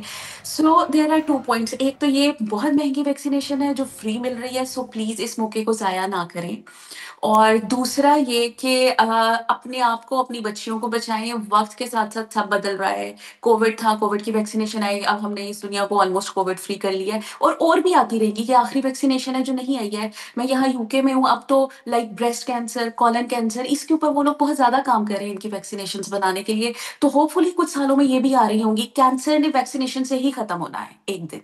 सो हम सब लगे हुए हैं इस चीज़ में, तो अगर एक चीज़ अब आ चुकी है तो बी कोऑपरेटिव। अगर आप अपनी बच्चियों को वैक्सीनेट कराएँगे तो ये आपका भी होगा, क्योंकि वायरस तो जिस स्किन कॉन्टैक्ट से भी फैलता है। तो जब सब वैक्सीनेटेड हो जाएँगे तो ये फैलेगा ही नहीं, ये वहीं खत्म हो जाएगा। तो ये सिर्फ़ आपकी बच्चियों के लिए नहीं, आपके बेटों की भी, आपके घर के बूढ़े लोगों की भी और आपकी भी हिफ़ाज़त के लिए ज़रूरी है कि सब ये वैक्सीनेशन करवाई जाए जिनको कहा गया है। That's my message. थैंक ठीक यू। है, थैंक यू सो मच। हमारे साथ मौजूद थी साइटोपैथोलॉजिस्ट डॉक्टर अरीबा अतीक, जिनका ये कहना था कि this vaccination is very important. ये वैक्सीनेशन ड्राइव पाकिस्तान में की जा रही है, ये पाकिस्तान के लिए गोल्डन चांस है कि पाकिस्तान जो है इस वैक्सीनेशन को अवेल करे, अपनी बच्चियों को लगवाएं, क्योंकि इससे बहुत सी ऐसी बीमारियों से बच सकती हैं जो कि आगे आने वाले दिनों में या सालों में जो है प्रोवोक हो सकती हैं। और सबसे अहम है सर्वाइकल कैंसर, किसी के कांटेक्ट से हो सकती है, स्किन टू स्किन हो सकती है, और भी बहुत से इन्होंने वजूहात बताई है जिससे ये बीमारी जो है लाहक हो सकती है। तो अपनी बच्चियों को महफूज करें, सेव करें, और प्लीज़ वैक्सीनेशन करवाएं, क्योंकि ये मुफ्त वैक्सीनेशन हो रही है। अगर हमने ना करवाई तो हर कोई ये लाख लाख रुपए की वैक्सीनेशन नहीं अफोर्ड कर सकेगा। तो इस अपॉर्चुनिटी को प्लीज़ अवेल करें, और आप लोगों से हम लोग बार बार रिक्वेस्ट कर रहे हैं कि आप इस माशरे को अच्छी माँओं से, अच्छी बेटियों से नरिश करें। तो व्यूअर्स, आपको हमारा प्रोग्राम कैसा लगा प्लीज़ ज़रूर बताइएगा, क्योंकि आपका जो फीडबैक है ना हमें एक पॉजिटिविटी देता है। और हमारे सोशल पेजेस पे ज़रूर जाएं, कमेंट करें, और मैं ख़ुद देख रही होती हूँ जब आपके कमेंट्स आप दे रहे होते हैं, तो इंशाल्लाह कभी मैं इसका जवाब भी दूंगी। लेकिन it's a positivity to our programme. मिलेंगे कल नए प्रोग्राम के साथ। अपनी होस्ट हिना सलमान को इजाज़त दें, तब तक के लिए अल्लाह हाफ़िज़।